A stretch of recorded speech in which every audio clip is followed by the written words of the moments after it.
मैं भी बंदा तू भी बंदा थोड़ा भी ना अंतर, फर्क से सोच का है तू सीढ़ियां न गिन, डिक्शनरी से मिटा दे नामुमकिन। Hi, I'm Chintan Vasani and today we're going to talk about 8 alarming things to know before buying a property.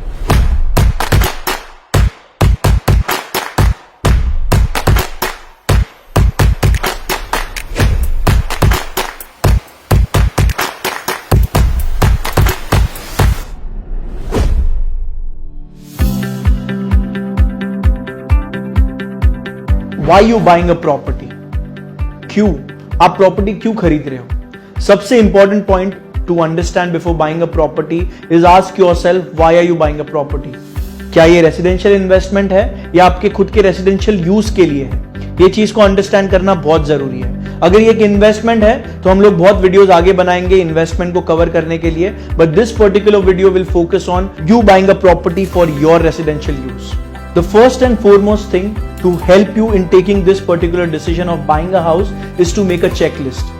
हर एक फैमिली मेंबर आप सब साथ में बैठिए और अंडरस्टैंड कीजिए कि आपको आपके फ्यूचर घर में किस चीजों की रिक्वायरमेंट्स हैं, कौन सी चीजें आपको चाहिए आपके फ्यूचर घर में। किसी को स्कूल की रिक्वायरमेंट होगी, किसी को गार्डन की रिक्वायरमेंट होगी, किसी को एक सीनियर सिटीजन एरिया की रिक्वायरमेंट होगी, किसी को एक अच्छी लॉबी की रिक्वायरमेंट होगी। तो वो हर चीज को आप जॉट डाउन कीजिए और एक फाइनल चेकलिस्ट बनाइए आपके फ्यूचर घर के लिए।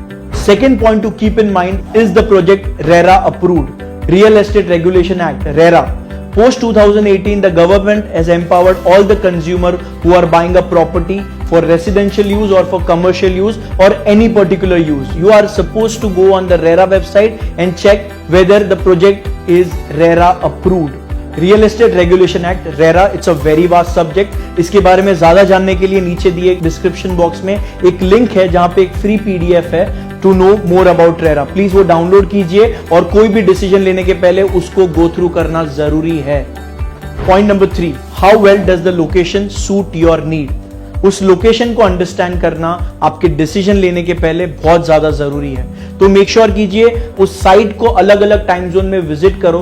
कभी हो सकता है कि आफ्टरनून में या इवनिंग टाइम में पीक आवर हो सकते हैं और वो लोकेशन आपको जरा भी सूट ना करे because of the traffic, because of the chaos, because of any particular reason. तो कोई भी लोकेशन को जीरो इन करने के पहले आपको उस लोकेशन को डिफरेंट टाइम जोन्स में विजिट करना बहुत ज्यादा जरूरी है।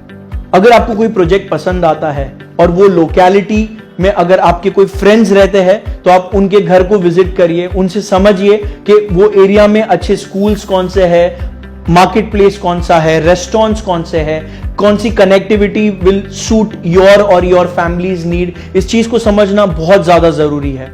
और काफी लोग ये करते हैं कि घर लेने से पहले अगर उनको कोई रेंटेड अपार्टमेंट मिलता है in the same locality, they move in there, stay for like a few months, understand if it suits their lifestyle. तो ये अगर आप कर सके, it would be blessing in disguise and it will help you in take this particular decision because you are staying there for life.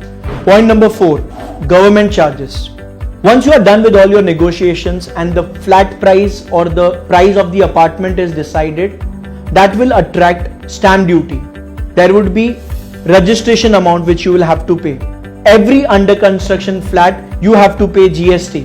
If you need to know more about government charges, you can check the link below and download the PDF. Point number 5, parking. Car sales have gone down drastically. A lot of people have shifted to carpool services. Public transport has become a bit better, but there will always be a requirement of a car park.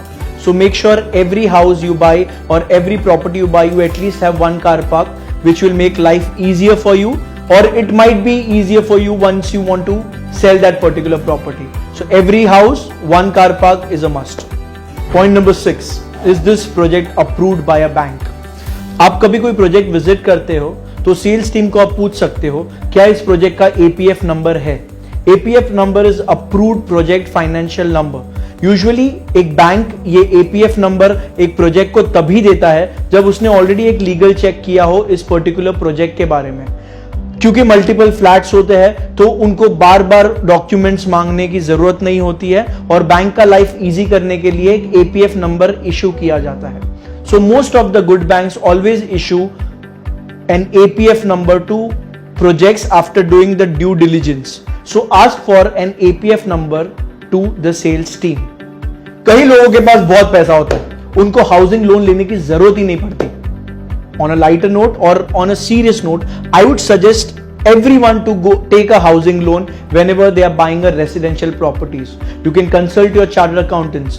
There are a lot of taxation benefits when you take a housing loan. Housing loan लेने के साथ साथ एक फायदा ये होता है कि कोई भी बैंक जब फंड करता है कोई पर्टिकुलर प्रोजेक्ट को, वो एक लीगल चेकअप कर लेता है और इसी के साथ साथ आपको एक अश्योरिटी हो जाता है लीगली कि आप जो डिसीजन ले रहे हो वो सही है. So go for a housing loan. Just in case you want to pay off your housing loan या आप आपका हाउसिंग लोन इन फ्यूचर बंद करना चाहोगे, most of the banks today they don't come with any pre payment charges.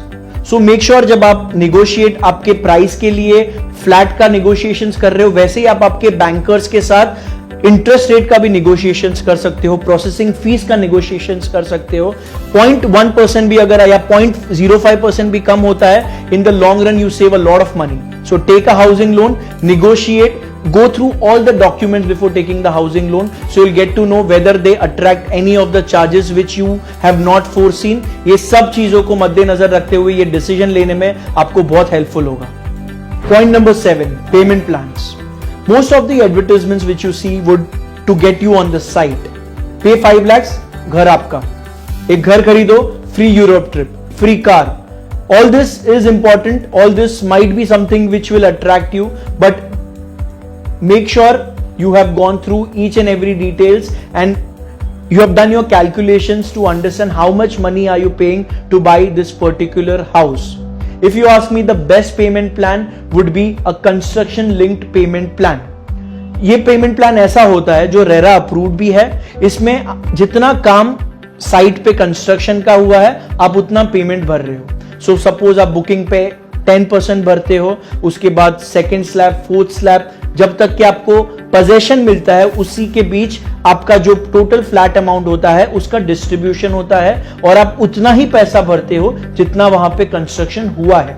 So construction linked payment plan, you should always ask for it and opt for that particular thing. Ask for a discount, ask whatever you want to do while negotiating, but once you have done to it, be a good consumer, pay all the EMIs at the right time, because if you are expecting the developer to make a good product, you are also supposed to be a good consumer and make all the payments at time. Point number 8, when is the good time to buy a property? If you ask me, it is always a good time to buy a property. So whenever a project is launched, the few initial flats are offered at a very attractive rate. If you like it, make sure you take the plunge of taking the decision of buying the property. I've come across a lot of people who for years have been just not able to take this decision of buying. You might have a lot of questions, you might have a lot of confusion, but get it all cleared and take the plunge. It's never too late to buy a property. Make sure you do it as soon as possible. Because buying a house is the best gift you will give to yourself and to your family. If you have any particular question related to this particular topic, you can leave a comment below and we'll try to reach out to you. जोड़ जोड़ ईट यारा बनता है घर, सबर कर महल बनेगा एक दिन. This is Chintan Vasani signing off. See you in the next video.